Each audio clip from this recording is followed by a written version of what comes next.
예전에 제가 신학교를 다닐 때 들었던 수업 중에 요한 서신 강독이라고 하는 수업이 있습니다. 이 수업은 요한 1서, 2서, 3서의 말씀을 원문인 헬라어로 쭉 읽어 내려가면서 그 의미를 파악하고 그리고 그 의미를 내 삶에 어떻게 적용을 해야 되는지를 훈련하는 바로 그런 수업이었습니다. 그때 그 수업을 가르쳐 주셨던 교수님의 말씀이 지금도 제 뇌리 속에 기억이 되는데요. 이렇게 질문을 하셨습니다. 여러분이 구원받은 하나님의 자녀라고 하는 것을 어떻게 증명하실 수 있으십니까? 지금 당장 죽어도 천국 갈 수 있는 확신이 있으십니까? 만약에 그 확신을 가지고 내가 죽었는데 눈을 떠보니 지옥이었다라고 하면 어떻게 하시겠습니까? 여러분이 믿고 있는 그 믿음이 정말 진짜 천국 가는 믿음입니까? 라고 하는 질문이었습니다. 그러면서 맨 마지막에 우리의 전곡을 찔리는 한마디를 더 덧붙이셨는데, 전도사님들, 목사님들, 진짜 예수님 잘 믿으셔야 합니다. 목사이기 때문에, 전도사이기 때문에 구원이 자동적으로 임하는 것이 아닙니다. 복음을 위한답시고 교회의 사역을 위한답시고 예수 그리스도를 믿는 내 믿음 관리 제대로 안 하면 그거 구원받은 것 아닙니다. 저는 당시 교수님의 말씀이 엄청난 충격이었습니다.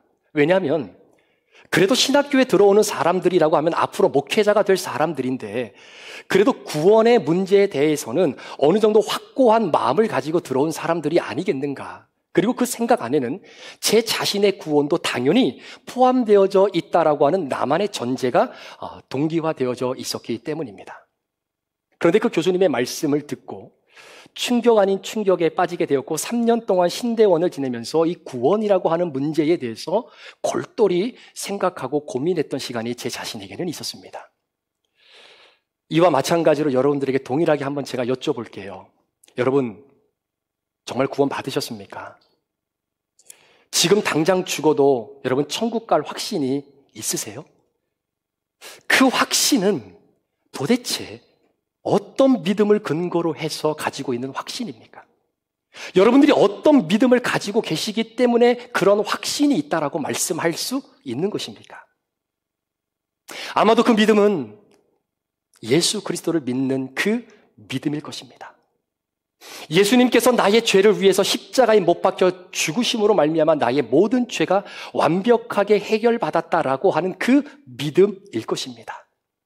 또한 그 예수님께서는 십자가에 죽으신 것으로 끝나는 것이 아니라 죽음을 정복하시고 3일 만에 다시 부활하신 그 예수님을 믿는 바로 그 믿음일 것입니다.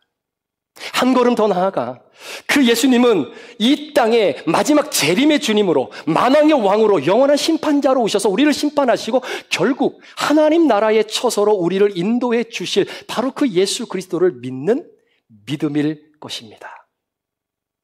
그런데 여러분, 제가 금방 말씀드린 이 믿음이 진짜 여러분의 하나밖에 없는 그 소중한 목숨과도 맞바꿀 수 있는 믿음입니까? 라고 하는 이 질문은 아마 또 다른 차원의 이야기일 것입니다.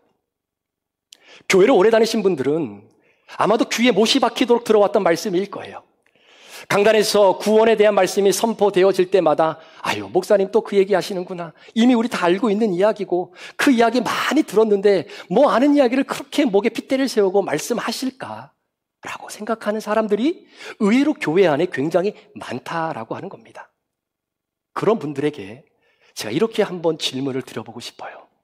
정말 구원의 확신이 있다면 여러분 그 믿음, 여러분의 하나밖에 없는 그 소중한 목숨과도 맞바꿀 수 있는 믿음입니까? 라고 말입니다. 만약에 그 확신이 있다면 그 사람은 누가 뭐라고 해도 구원받은 하나님의 자녀일 것입니다. 예수님께서도 요한복음 5장 24절 말씀에도 내가 진실로 진실로 너에게 이르노니 내 말을 듣고 또 나 보내신 이를 믿는 자는 영생을 얻었고 심판에 이르지 아니하나니 사망에서 생명으로 이미 옮겨졌느니라 라고 말씀합니다.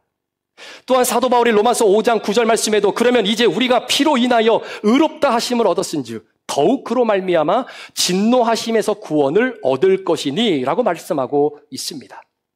또한 사도 요한이 요한일서 5장 12절 말씀에도 아들이 있는 자에게는 생명이 있고 하나님의 아들이 없는 자에게는 생명이 없다라고 말씀하고 있을 뿐만 아니라 요한복음 6장 40절 말씀에도 내 아버지의 뜻은 아들을 보고 믿는 자마다 영생을 얻는 이것이니 마지막 날에 내가 이를 다시 살리리라 하시니라. 아멘. 이와 같이 성경에서 구원과 연관되어져 있는 바로 그 말씀에서 우리에게 강조하고 있는 것이 무엇이냐면 바로 믿음입니다. 믿음. 자, 그렇게 강조하고 있는 그 믿음, 과연 그 믿음이 내게 있는가? 우리가 어떻게 확인할 수 있겠느냐라는 것이죠. 자, 그 질문에 대한 해답을 오늘 우리가 함께 읽었던 본문 말씀을 통해서 여러분들과 잠시 한번 찾아보려고 합니다. 참고로 말씀을 듣다 보면 여러분 각자의 믿음의 현 주소가 지금 어디인가를 발견하게 되실 것이고요. 그 믿음의 현 주소가 어디든지 상관없이 아멘으로 말씀을 받으시고 그리고 나서 내가 주어진 삶의 현장에서 어떻게 이 말씀을 적용하며 살아가야 될지에 포커스를 맞추며 저와 함께 말씀의 스텝 바이 스텝을 이어나갔으면 좋겠습니다. 여러분, 로마서는 총 13개의 장으로 구성이 되어져 있는데 1장부터 8장까지는 어떻게 하면 우리가 구원을 얻게 되는지에 대한 구원의 원리를 우리에게 상세하게 설명하고 있는 내용입니다.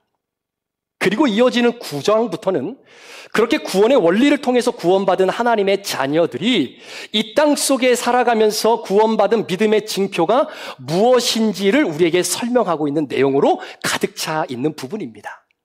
자, 그렇다면 구원받은 하나님의 자녀들에게 나타나는 믿음의 징표가 무엇일까요? 오늘 우리가 읽었던 본문 1절부터 3절까지 말씀, 여러분 이해를 돕기 위해서 표준 3번역으로 준비했는데 한번 스크린을 보십시오. 나는 그리스도 안에서 참말을 하고 거짓말을 하지 않습니다. 내 양심이 성령 안에서 이거를 증언하여 줍니다. 내게는 내 동족을 위한 큰 슬픔이 있고 내 마음에는 끊임없는 고통이 있습니다.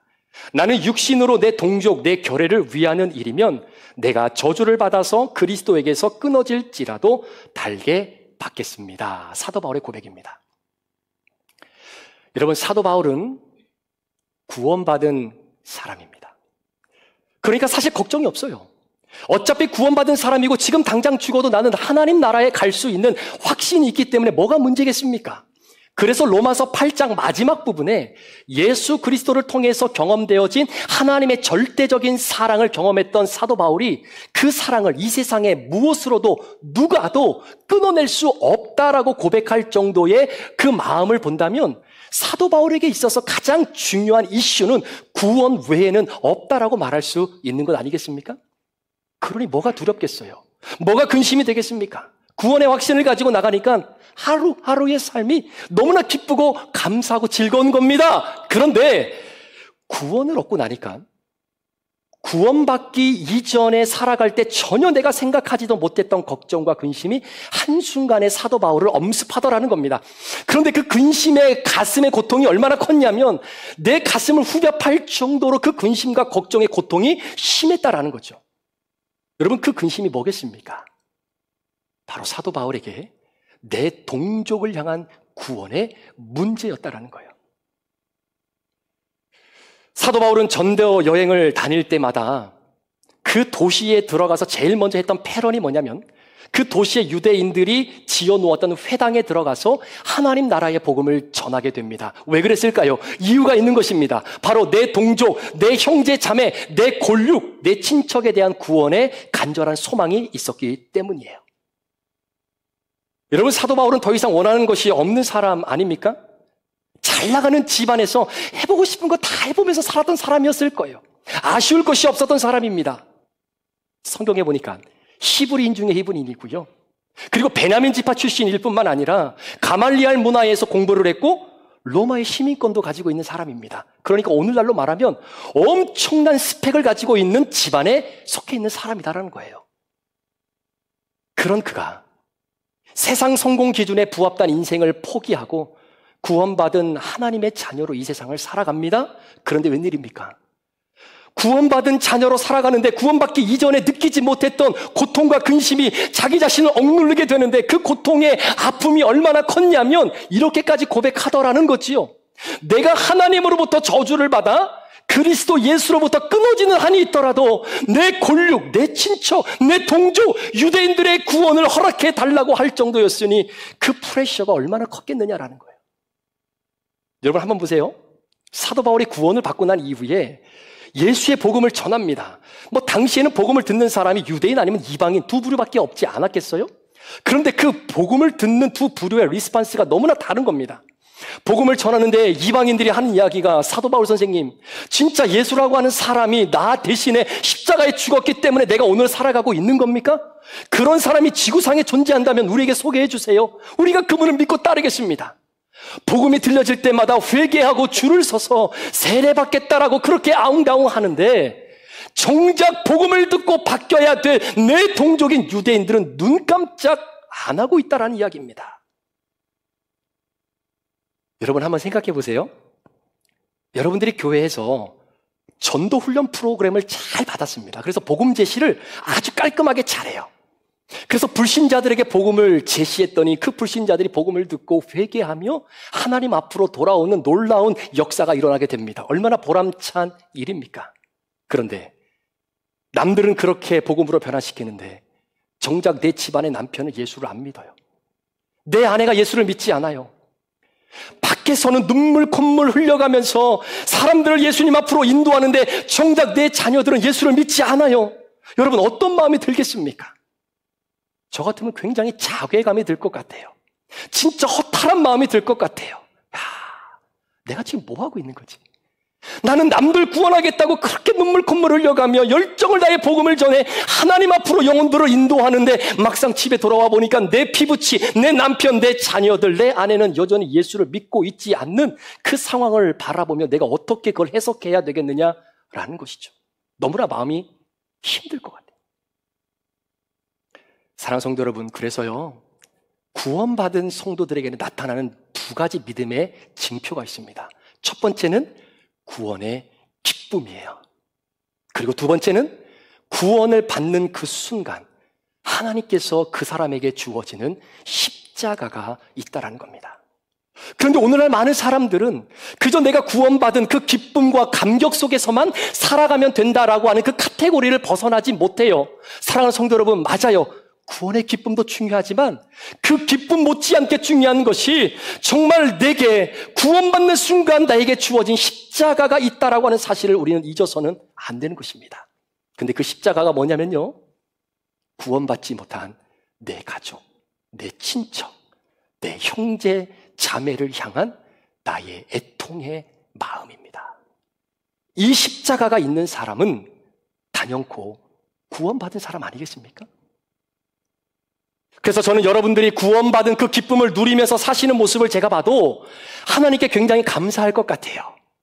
그런데 여러분들이 구원받았기 때문에 여러분이 짊어져야 되는 그 십자가로 인해서 내가 고민하고 아파하며 기도하는 그 흔적이 보여질 때마다 저는 하나님께 더 감사할 것 같습니다. 우리 자녀들이 좋은 직장에 들어가서 높은 연봉 받고 좋은 집에서 사는 것도 감사한 일이지만요, 그래도 이것보다 더 중요한 것이 있습니다. 뭐냐면요, 우리 아들, 딸들이 구원받은 사람이기 때문에 본인들이 짊어지고 가야 되는 그 십자가를 품고 고민하고 아파하며 눈물 흘리고 있는 모습을 부모가 보았을 때 더욱더 하나님 앞에 기뻐할 수 있는 이유는 그 자녀가 하나님 앞에 구원받은 자녀가 되기 때문인 것, 여러분 그러면 되는 것 아닙니까? 여러분 착각하시면 안 돼요. 세상에서는 성공했지만 구원받지 못한 자녀가 되는 것이 좋습니까? 아니면 세상에서는 성공하지 못했지만 구원받는 자녀가 되는 것이 좋습니까? 헷갈리세요? 세상에서 성공한 자녀이지만 구원받지 못한 자녀가 되는 게 좋습니까? 아니면 세상에서는 성공하지 못했지만 구원받은 자녀가 되는 것이 좋습니까? 여러분들의 표정이 하나만 더 해달라는 것 같아요. 이거. 세상에서도 성공하고 구원도 받은 자녀. 아멘. 제가 지금 무슨 말씀을 드리려고 하는 거냐면요, 여러분 오해 없이 들으시길 바랍니다. 내 남편, 아내, 자녀가 좋은 대학 나오고 좋은 직장 얻고 소위 세상의 성공의 가도를 달린다 하더라도 구원받지 못하면 실패한 인생입니다. 우리의 생명이 이 땅에서 끊어지는 순간, 우리 요단강 건너가면요 다시는 못 돌아옵니다. 여러분 그때 하기가 무슨 의미가 있겠습니까? 넓은 집이 무슨 소용이 있겠고, 여러분 집에 여러분만 아는 장소에 쌓아놓은 그 캐시가 무슨 의미가 있겠습니까? 이제는 관점이 좀 바뀌어야 돼요. 가치관과 세계관이 바뀌어야 됩니다. 구원받은 사람은 구원받기 이전의 가치관과 세계관으로 살아가는 사람들이 아닙니다. 그러니까 무엇이 성공이고 무엇이 중요한 것인지를 이제는 명확히 여러분들이 아셔야 돼요. 여러분 자녀들 가운데에, 여러분 가족들 가운데에 아직도 구원의 확신이 없는 분들이 계신다면 여러분 인생의 가장 우선순위를 두어야 할 것은 바로 이분들의 구원의 확신입니다. 정말 여러분이 구원받으셨다면 삶의 우선순위가 이렇게 바뀌어져야 된다라는 거예요. 정말 고집 부리는 사람이 남이면 내려놓을 수 있습니다. 포기할 수 있습니다. 그런데요, 나는 구원받았어요. 하늘나라에 천국이 있고 그리고 지옥이 있다는 것도 저는 믿습니다. 그런데 내 식구가 안 믿어요. 내 배우자가 안 돌아오는데, 내 자녀가 안 돌아오는데 이걸 어떻게 포기할 수 있겠느냐라는 거예요. 저도 남이면 죄송하지만 포기한다니까요. 정말 열심히 최선을 다해서 섬기고 복음을 전하고 할 만큼 했는데도 불구하고 안 돌아오는 사람이 남이면 뭐 어쩔 수 없는 거죠. 그런데 내 아들이 안 믿어요. 내 아내가 안 믿어요. 여러분 이걸 어떻게 포기하시겠습니까? 포기가 안 되는 겁니다. 그러니까 사도 바울이 동족 구원의 이 믿음의 확신을 내려놓지 못하는 겁니다. 이걸 어떻게 포기할 수 있겠어요? 이때 사도 바울이 들었던 한 가지 확신이 있었습니다. 그게 뭐냐면요, 여러분 스데반 집사를 돌로 쳐 죽일 때에 가장 앞에서 일했던 사람이 누굽니까? 사도 바울이잖아요. 그런 나도 절대적인 하나님의 주권에 의하여 구원하셨다라고 한다면 복음을 전해도 끔찍하지 않는데 동족 유대인들도 그 절대적인 하나님께서 한 번만 움직여주시면 나도 구원하셨으니 그들도 구원해 주실 수 있지 않겠는가라고 하는 이 믿음의 확신이 있기에 그 마음을 포기할 수 없는 것입니다. 사랑하는 여러분, 구원 때문에 가정의 고통이 끊어지지 않는 가정은 소망이 있어요. 구원 때문에 자식을 놓고, 구원 때문에 내 배우자를 놓고 눈물로 기도하는 그 가정은 소망이 있습니다. 살아있는 가정이에요. 여러분, 구원은요, 우리가 이 세상에서 저 세상으로 넘어가는 순간 돌이킬 수 없습니다. 설사 우리가 이 땅에서, 죄송합니다, 정말 개망나니 짓을 하면서 살았다 손 치더라도 하나님께 돌아갈 수 있는 회개의 기회가 우리에게 이 땅 가운데 한 번이라도 주어지면 우리 주님 앞으로 돌아가면 주님 다 용서해 주시고 우리를 받아주세요. 그러나 요단강 건너가면 더 이상 돌이킬 수 없는 겁니다. 만약에 여러분들이 이 확신이 여러분들에게 있다면 우리 식구의 구원을 위해서 내가 저주에서 끊어지는 한이 있더라도 하는 간절함이 있어야 돼요. 그런데 문제는 그 간절함이 없다는 겁니다.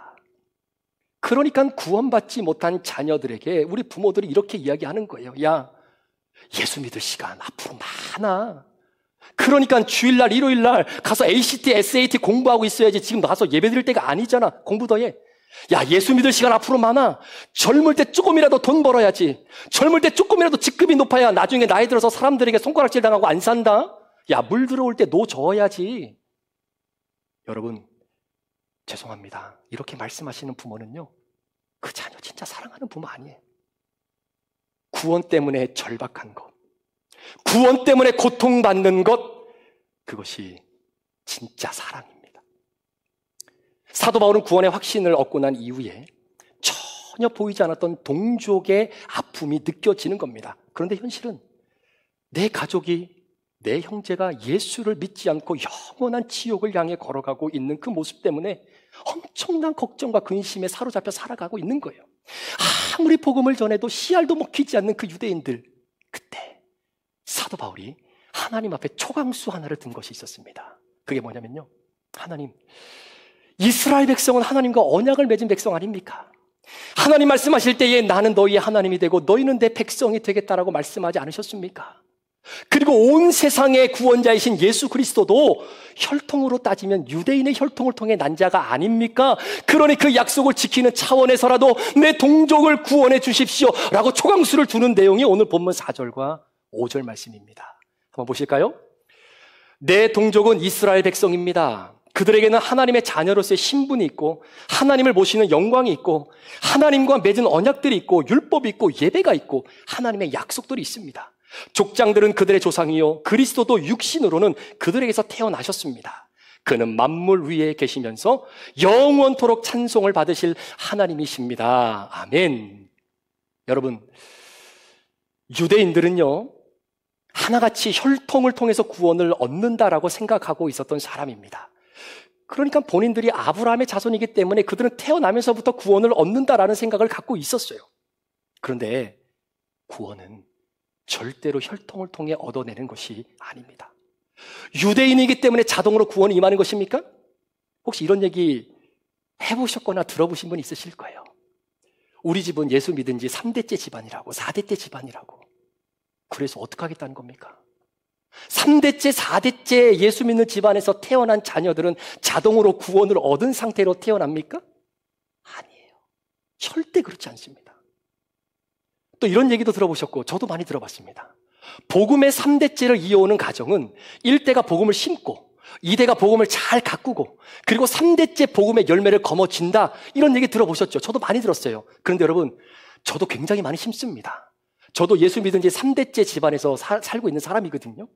만약에 1대가 심고 2대가 거두고 3대째 복음의 열매를 누린다면 여러분 지금 우리 브릿지 교회는 한 2만 명, 3만 명 모이는 엄청난 교회가 되어야 되는 것 아니겠습니까? 그런 게 어디 있습니까? 없어요. 저도 죄인인데 죄인인 제가 흘려야 할 눈물이 왜 없겠습니까? 제가 죄인인데 제가 짊어져야 할 십자가가 왜 없겠느냐라는 거예요. 우리 사랑하는 성도님들과 함께 목회의 여정을 걸어가는 이 순간순간이 너무나 기쁘고 감사하고 행복한데 그것으로도 인하여 하나님께 감사하지만 여러분들을 품고 기도할 때마다 내가 짊어져야 하는 십자가가 내게 있다라는 것이 보여지는 것이 얼마나 다행스럽게 생각하는지 사실 저는 모릅니다. 여러분, 제가 담임 목사로 교회를 섬긴다고 우리 아들, 딸이 자동으로 구원받는 것 그런 거 없습니다. 제 자녀들도 죄인이에요. 따라서 이들에게도 고통과 아픔이 따를 것입니다.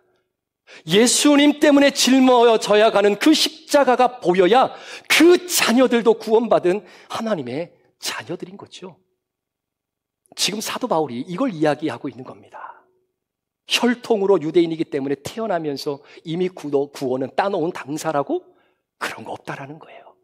그러면서 6절부터 8절까지 그 예를 우리에게 소개하는데 굉장히 재밌습니다. 잘 들어보세요. 6절입니다. 그러나 하나님의 약속의 말씀이 폐하였다고는 할 수 없습니다. 이스라엘에게서 태어난 사람이라고 해서 다 이스라엘 사람이 아니고 아브라함의 자손이라고 해서 다 그의 자녀가 아닙니다. 다만 이삭에게서 태어난 사람만을 너의 자손이라고 부르겠다 하셨습니다. 곧 육신의 자녀가 하나님의 자녀가 되는 것이 아니라 약속의 자녀가 참 자손으로 여겨주심을 받습니다. 여러분, 아브라함에게는요 이삭과 이스마엘이라고 하는 대표적인 두 아들이 있었습니다. 물론 첩을 통해서도 많은 아들을 낳았지만 성경은 그 많은 아들 중에 다 거두절미하고 이삭으로부터 난 자라야만 된다라고 못 박아놓고 있어요. 이삭은 약속의 자녀입니다. 이삭은 기다림을 통해서 낳은 아들입니다. 그런데 이스마엘은 기다림을 통해 얻은 아들이 아닙니다. 여러분, 관점을 한번 바꿔서 한번 생각해 보십시오. 이삭과 이스마엘 두 아들 중에 누가 세상에서 성공한 아들입니까? 이삭입니까? 이스마엘입니까? 누가 세상으로 볼 때 성공한 아들이에요? 저요라고 이야기하지 마시고요. 두 아들 중에 누구 계십니까? 여러분, 이스마엘이 세상적으로 보면 성공한 아들 아닙니까? 그는 장자예요. 그리고 한 나라를 구원한 사람입니다. 육신적으로 볼 때는 나무랄 데가 전혀 없는 아들입니다. 사냥도 잘하는 아들입니다. 그럼에도 불구하고 육신적으로는 나무랄 데가 없지만 영적인 후사가 되지는 못했다라는 거예요. 따라서 이스마엘은 구원받지 못했습니다. 우리 부모님들이요, 우리 자녀들을 양육하고 기를 때에 세상적으로 너무나 자랑스럽고 정말로 스펙이 좋은 그 자녀들을 보면 기분이 좋죠. 사람들이 볼 때마다 아우, 권사님, 장로님, 집사님 어떻게 애들을 이렇게 훌륭하게 잘 키웠습니까? 여러분, 그 자녀가 여러분들의 영광이 맞습니다. 훌륭한 아들이고요, 훌륭한 딸이에요.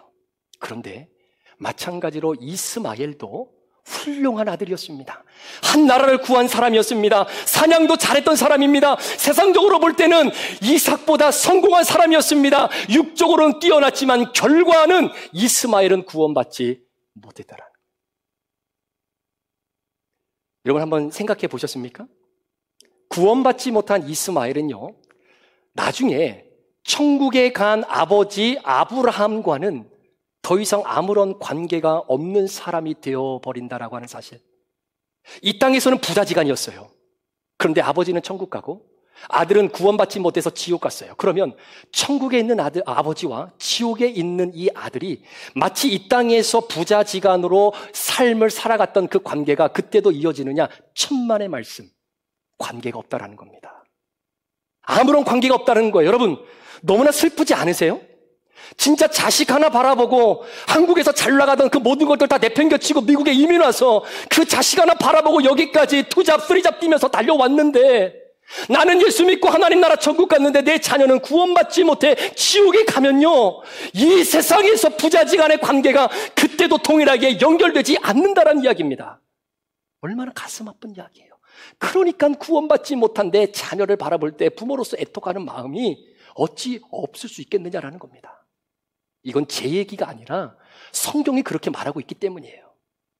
누가복음 16장 19절 이하에 보면 부자와 거지 나사로 이야기가 나옵니다. 여러분 아시는 것처럼 두 사람이 결국 죽잖아요. 그래서 나사로는 아브라함의 품에 안겨있고 그리고 부자는 지옥에 갔습니다. 그런데 부자가 하늘을 쳐다보니까 나사로가 아브라함의 품에 안겨있는 거예요. 그래서 부자가 아브라함에게 요청합니다. 아브라함이요, 그 품에 있는 나사로로 하여금 손끝에 물 한 방울만 찍어서 내 혀에 떨어뜨려 주어서 내 혀로 하여금 시원함을 좀 느끼게 해주십시오. 그랬더니 아브라함이 뭐라고 답변한지 아십니까? I'm sorry. 미안하지만 너하고 나 사이에는 큰 구렁텅이가 있어서 내가 너에게로 못 가고 네가 나에게로 올 수가 없어. 여러분 이게 무슨 말이냐면요, 너와 나는 영원히 만날 수 없다라는 거예요. 더 이상 상관이 없다라는 이야기입니다. 관계가 끊어졌다는 이야기입니다. 따라서 구원받지 못한 자녀들을 보면서 애통해야 하는 이유가 여기 있는 거예요. 왜? 구원받지 못하고 죽으면 나는 영원히 그 자녀를 못 봅니다. 사랑하는 여러분, 목사 가정에서 태어난 자녀들이라고 해서 모두가 구원받은 자녀들이 아니에요. 반대로 철저히 무신론자주의의 집안에서, 불교 집안에서 태어난 자녀라고 할지라도 구원받지 못하는 자녀들이라고 말할 수 없는 겁니다. 구원은 절대적인 하나님의 주권과 섭리예요. 따라서 우리가 선택하고 결정한 것보다 전능하신 하나님이 선택하고 결정하신 것이 훨씬 더 완벽하고 선하다고 하는 사실을 우리는 절대로 잊어서는 안 되는 것입니다. 자, 그러면서 10절, 12절 한 가지 사도 바울이 더 이야기하는데 한번 보십시오. 10절입니다. 그뿐만 아니라 리브가도 우리 조상 이삭 한 사람에게서 쌍둥이 아들을 수태하였는데 그들이 태어나기도 전에 무슨 선이나 악을 행하기도 전에 택하심을 따라 세우신 하나님의 뜻이 지속되게 하시며 하나님의 이러한 일이 사람의 행위에 근거하는 것이 아니라 부르시는 분께 달려있음을 나타내시려고 리브가에게 형이 동생을 섬길 것이다 하고 말씀하셨습니다. 여러분, 이삭의 아내인 리브가가 아이를 가졌는데 쌍둥이를 뱄어요. 한 사람은 에서이고 야곱입니다. 그런데 우리는 에서는 좀 부정적인 뉘앙스로 느껴지고요, 그리고 야곱은 좀 긍정적인 뉘앙스로 느껴질 때가 많이 있지만 그거는 이미지적인 차원이지 성경은 그렇게 말하고 있지 않습니다. 자, 가치관을 한번 좀 바꿔서 한번 생각을 해 보십시오. 여러분, 아버지를 사랑하고 진짜 아버지의 기쁨이 되며 아버지에게 효도했던 아들은 에서입니까? 야곱입니까? 누구예요? 야곱이에요? 여러분, 에서가 더 아버지를 사랑했던 아들 아닙니까? 에서의 중심은 오로지 아버지였어요. 아버지의 심기가 불편하신지, 아버지가 아침에 밥을 잡수시고 점심에는 뭘 드시고 싶은지 눈치를 봐서 우리 아버지가 꿩을 드시고 싶구나, 그 확신이 들면 그 순간 나가서 날아다니는 창공의 꿩을 화살로 맞춰 떨어뜨려 가지고요, 그거를 직접 칼로 다 손질해서 아버지가 씹고 넘기시기 편하도록 별미를 만들어 아버지에게 제공하며 아버지에게 효도하고 기쁨이 되었던 아들은 에서예요. 야곱이 아닙니다. 오히려 야곱은요, 아버지를 속인 사람이에요. 심지어 지 어머니하고 쿵짝쿵짝해서 아버지 형의 장자권까지 뺏어갔던 범죄를 저지른 사람 아니겠습니까? 여러분, 아버지를 사랑해서 효도한 사람은 에서예요. 그런데 구원은 야곱이 받았어요. 그렇게 따지면 먼저 태어난 장자이고 그 누구보다도 아버지에게 효도하고 아버지의 기쁨이 되었던 그 자녀가 구원받아야 되는 건 아닙니까? 그런데 아니라는 겁니다. 이삭의 아내인 리브가가 에서와 야곱을 태중에 품고 있을 때, 오늘 본문에 보니까 이들이 무엇이 선이고 무엇이 악인지도 몰랐던 그때에 이미 하나님께서 선택하시고 결정하셨습니다. 뭐라고요? 큰 자가 작은 자를 섬길 것이다. 그리고 나는 야곱을 사랑하고 에서를 미워했다라고 말입니다. 따라서 우리가 초집중하고 초강수를 두어야 하는 것은 무조건 따질 건 없어요. 무조건 자녀들의 믿음입니다. 여러분 자녀들에게 좀 명확하게 말씀해 주세요. 아들, 딸들아, 너희가 살아가는 이 세상은 말이야, 영원에 비하면 점 하나에 불과한 세상이야. 그러니까 이 세상 살아가면서 실패할 수도 있어. 그리고 실수할 수도 있어. 괜찮아. 다시 시작하면 돼. 남들에게 존경받지 못할 만큼 그렇게 부자가 되지 않아도 돼. 성공하지 못해도 돼. 때로는 가난하게 살아도 괜찮아. 그럼에도 불구하고 이것 하나만은 기억해. 구원받은 인생은 그 자체로 성공한 거야. 너 구원받았니? 너 구원받았어? 만약 그렇다면 이미 너는 성공한 거야. 엄마 아빠는 그걸로 만족해. 여러분, 이 가치관을요, 여러분 자녀들이 어릴 때부터 가르쳐주고 눈물로 기도해 주는 것이 이 세상의 그 무엇보다도 최고의 교육임에도 불구하고, 그렇게 말하면 아이들이 해해질까 봐 우리 부모들이 말을 제대로 못해요. 엄마 아빠가 실패해도 된다면서요. 구원받으면 그것으로 만족하신다고 하셨잖아요. 적당히 공부하고 적당히 대학 갈 테니까 걱정하지 마세요. 그러면 부모들이 금세 찔려서 야야 괜찮아 그냥 엄마 아빠가 한 얘기는 그냥 한 귀로 듣고 한 귀로 흘려. 괜찮아. 가서 STA 공부해. ACT 공부하고 열심히 해. 우리 부모들이 여기서 못 벗어나니까 애들이 헷갈리기 시작하는 겁니다. 여러분 자녀들과 가족 구원에 있어서만큼은 여러분 절대로 타협해서는 안 돼요. 엄마 아빠는 맨날 집에서 구원에 대해서 이야기하는데 엄마 아빠의 삶을 보니까 자녀들이 헷갈리기 시작하는 거예요. 여러분 정말 여러분의 자녀들의 구원이 정말 가장 중요한 것이라고 여겨진다면 그에 대한 대가를 여러분이 지불하셔야 됩니다. 여러분이 중요하다고 생각하는데 그 부모가 중요한 것에 대해서 대가를 지불하지 않는데 어찌 자녀가 설득당할 수 있겠느냐라는 이야기예요. 여러분 담임 목사가 영혼 구원에 대한 열정을 가지고 나아가는데 담임 목사가 그 부분에 대가를 지불하지 않으면 성도들이 여러분 설득당하겠습니까? 아니요. 절대 안 합니다. 여러분 그거 아시죠? 자녀들이 구원받는 일의 1등 공신 부모님들입니다. 그런데 자녀들의 구원을 방해하는 1등 공신, 그것도 부모라고 하는 사실. 우리가 애들을 자꾸 헷갈리게 만들기 때문이에요. 따라서 여러분 자녀들의 구원을 냉정하게 보셔야 합니다. 내 아들, 내 딸이 진짜 구원받은 하나님의 자녀인지, 내 남편과 내 아내가 정말 구원받았는지 내가 봐도 구원받지 못한 것 같아요. 그런데 그냥 정에 이끌려서 같이 교회 다니고 뭐 이런저런 사역하니까 뭐 구원받았겠지, 아이 구원받았을 거야. 아니요, 제발 그렇게 말하지 마시고요. 정말 냉정하게 바라봐 주셔야 할 것이, 당신 구원받았어? 아내, 당신 정말 구원받았어? 예수님 믿는 그 믿음이 정말 있어? 어쩌다 보면 구원받겠지. 내가 신경 쓰지 않아도 우리 교회 담당 사역자들이 알아서 내 자녀들의 구원을 해결해 주겠지. 여러분, 구원은요, 어쩌다가 받는 것이 구원이 아닙니다. 그런 구원은 없어요. 비록 우리의 시작은 미약하고 연약하고 죄악으로 가득 찬 시작이었을지라도 하나님의 선택과 결정에 의하여 인도함을 받은 그 사람의 최후는 반드시 선합니다. 저는 그걸 믿어요. 저는 그걸 확실합니다. 그래서 믿음으로 키운 자녀가 있고요, 구원은 둘째치고 세상의 성공과 번영의 목적을 두고 키운 자녀들이 있어요. 여러분, 길고 짧은 것 한번 대보자고요. 나중에 누가 울고 누가 웃는지 한번 보자는 겁니다. 자녀 구원 깡그리채 무시하고 그저 세상의 성공만을 추구하는 인생, 야, 엄마 아빠가 세상 살아보니까 야 녹록치 않더라. 살면서 사람들에게 무시당하려면 돈 벌어야 돼. 직급도 지금보다 높아야 돼. 그래야 사람들이 네 앞에서 머리를 조아리지. 그러니까 지금 너 다른 거 신경 쓰지 말고 교회가? 야 교회 갈 시간 있으면 더 돈 벌어. 더 공부해. 열심히 해. 야 교회 목사님이 세상 물정 뭘 안다고 그렇게 말씀하시는지 모르겠지만 아빠 말 빌어. 엄마 말 들어. 알았지? 공부해. 돈이야. 명예야. 성공이야. 알았어? 좋습니다.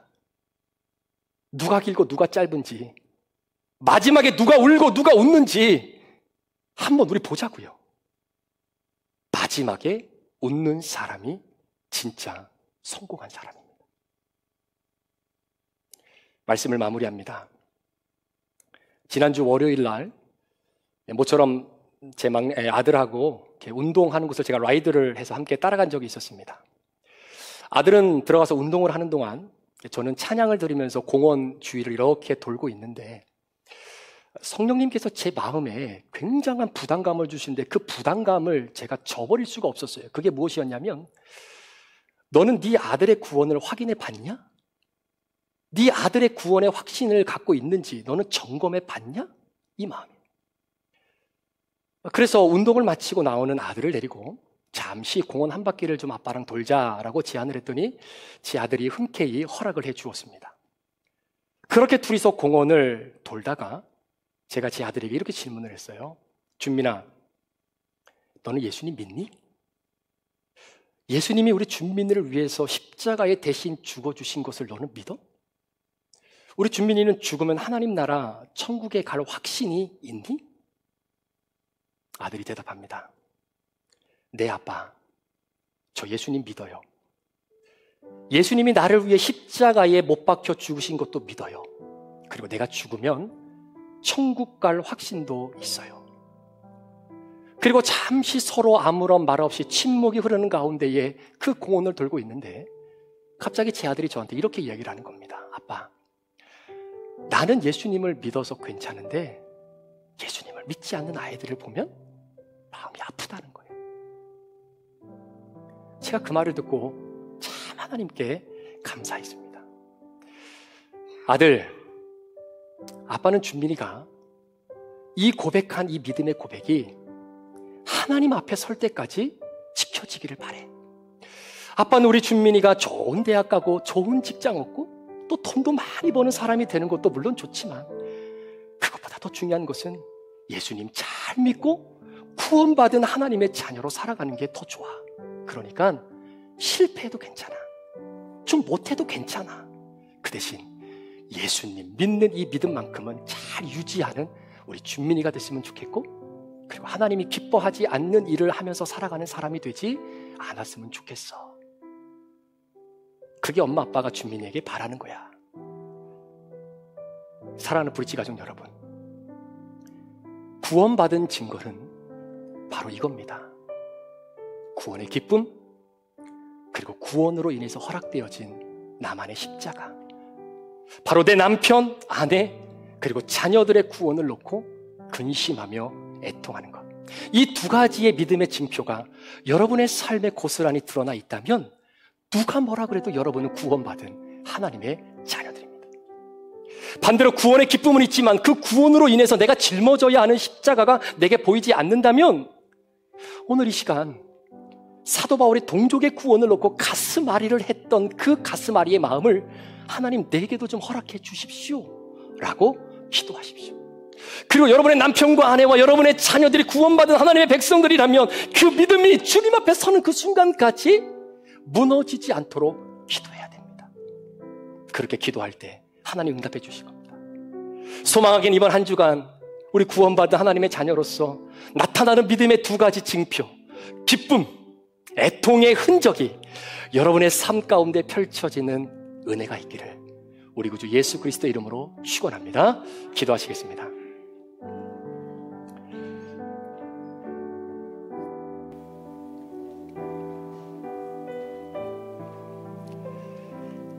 주신 말씀을 기억하시면서 죄송합니다. 제가 좀 세게 말씀을 드렸던 부분이 있다면 여러분 널리 이해해 주시고 그게 여러분이 살 길이고 여러분 가정이 사는 길이기 때문에 그렇습니다. 이 시간 여러분의 남편과 아내, 여러분의 소중한 자녀, 여러분 정에 이끌리지 마시고 정말로 냉정하게 예수 그리스도의 믿음이 내 배우자와 내 자녀들에게 있는지 여러분 꼭 확인하셔서 정말로 그것 때문에 가슴 아리를 하며 하나님 앞에 기도하는 그 가정, 그 자녀 절대로 실패하지 않습니다. 마지막 날에 웃는 자녀가 돼야 되지 않겠습니까?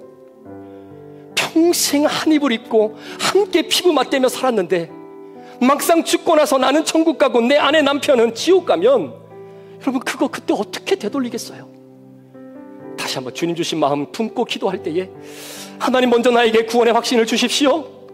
그 믿음의 확신을 가지고 내 남편과 아내에게 하나님 이 구원의 의미를 함께 나누고 우리 자녀들도 함께 구원받는 믿음의 가정 되기를 원합니다. 주님 도와주시고 지금까지 십자가의 증표가 없었다면 이 가슴앓이를 가지고 하나님 구원받지 못한 내 친족들, 내 가정을 위해 기도하는 주의 자녀 되겠습니다. 우리 그런 마음으로 하나님 앞에 결단하며 여러분의 자녀들의 이름을 불러가며 우리 함께 동성으로 함께 기도하겠습니다. 기도합니다.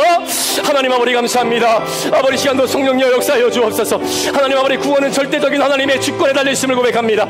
아버지 하나 우리 귀한 성도들 아버지 나 먼저 구원의 반열에 이르게 도와주옵소서. 예수 그리스도를 믿는 구원의 역사가 있게 하여 주옵소서. 나로 하여금 주님을 찾는 아버지 열정이 있게 하여 주옵소서. 주님의 구원의 능력이 내 가운데 임하기를 원합니다. 하나님 아버지 내가 구원받는 하나님의 자녀가 되기를 원합니다. 구원의 기쁨이 있기를 원합니다. 구원의 믿음의 지표가 있기를 원합니다. 아버지 하나님 십자가의 아버지 짊어짐을 믿음으로 바라보며 나아갈 수 있도록 인도하여 주시기를 우리 하나님 간절히 원하며 기도하기 원합니다. 특별히 우리 자녀들 가운데 아직도 구원의 확신이 없는 자녀들이 있다면 하나님 흔들어 깨워주셔서 그들의 마음의 문을 열어주셔서 예수님을 구주로 영접하게 하시고 아버지 그 안에 놀라운 하나님의 영광이 아름답게 쳐져 들어가는 믿음의 귀한 자녀들이 되게 도와주옵소서. 구원받으면 성공한 인생입니다. 구원받으면 성공한 인생입니다. 구원받으면 성공한 인생입니다. 우리 자녀들의 믿음이 주 앞에 설 때까지 무너지지 않도록 우리 하나님 인도하여 주시고 역사하여 주옵소서. 하나님 아버지 우리 부모들이 자녀들을 헷갈리지 않게 하기를 원합니다. 우리 부모들이 자녀들을 헷갈리지 않게 하기를 원합니다. 아버지 그 대가를 지불하는 우리 부모들이 되게 하여 주시옵소서. 아버지 하나님 우리 가정의 구원을 허락해 주옵소서. 내 남편의 구원을, 내 아내의 구원을 하나님 아버지 허락하여 주시옵소서. 주님 도와주시옵소서. 같이 한번 찬양합니다. 십자가 그 사랑, 십자가 그 사랑 멀리 떠나서 무너진 나의 삶 속에 잊혀진 그 은혜 돌 같은 내 마음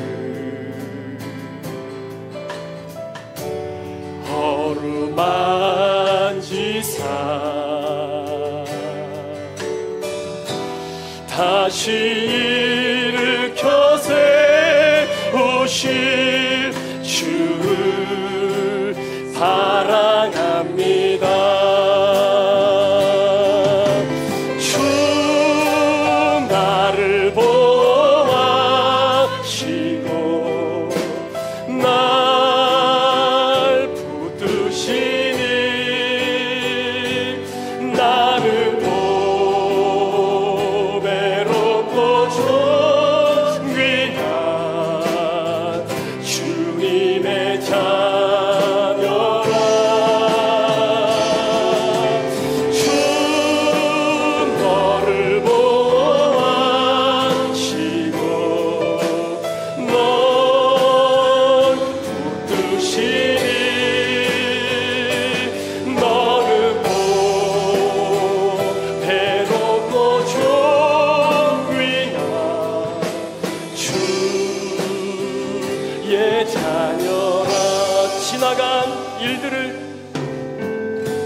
기억하지 않고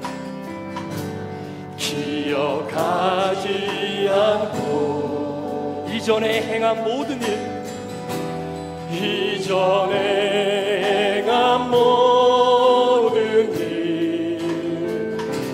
생각지야. 여러분, 이게 이 땅에서만 가능한 겁니다. 사막의 강물과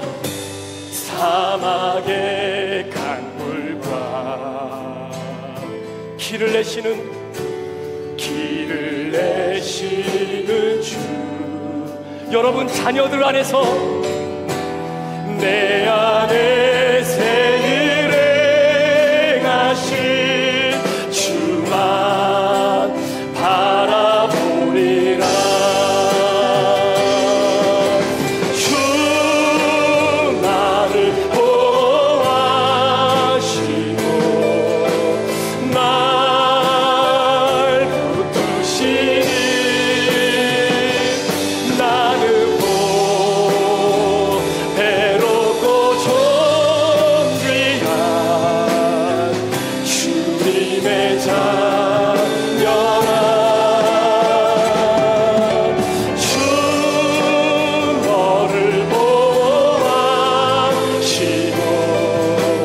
널 붙드시니 너는 보배롭고 존귀한 주. 이 시간에 우리 자녀들을 위해서 우리 주 한 번만 해주고 한 번만 더 기도합니다. 주여, 하나님 아버지, 우리 자녀들을 기억하여 주옵소서.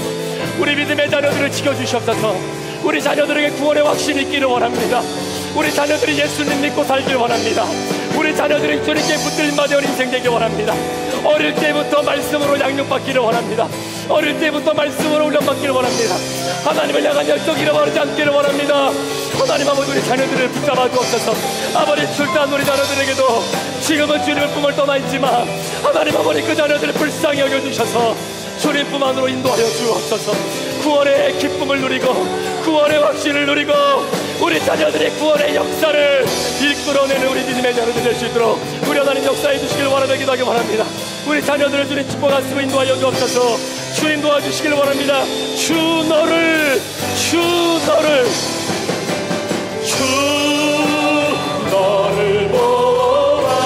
보호하시고 널 붙드시니 너를 배롭고 존귀한 주님의 자녀라. 주 너를 보호하시고 널 붙드시니 너는 배롭고 존귀한.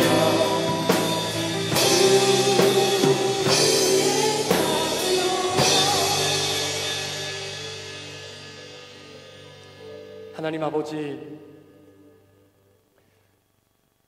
우리 부모들이 가장 바라고 원하는 것은 다른 무엇보다도 우리 자녀들의 구원입니다. 나만 예수 믿어 천국 가는 것이 아니라 우리 자녀들도 함께 예수 믿고 구원받아 하나님의 자녀가 되어서 마지막 때 함께 얼굴 보고 주님 앞에서 웃을 수 있는 우리 가정이 될 수 있도록 성령님, 우리 브릿지 모든 가정을 그렇게 인도해 주시옵소서.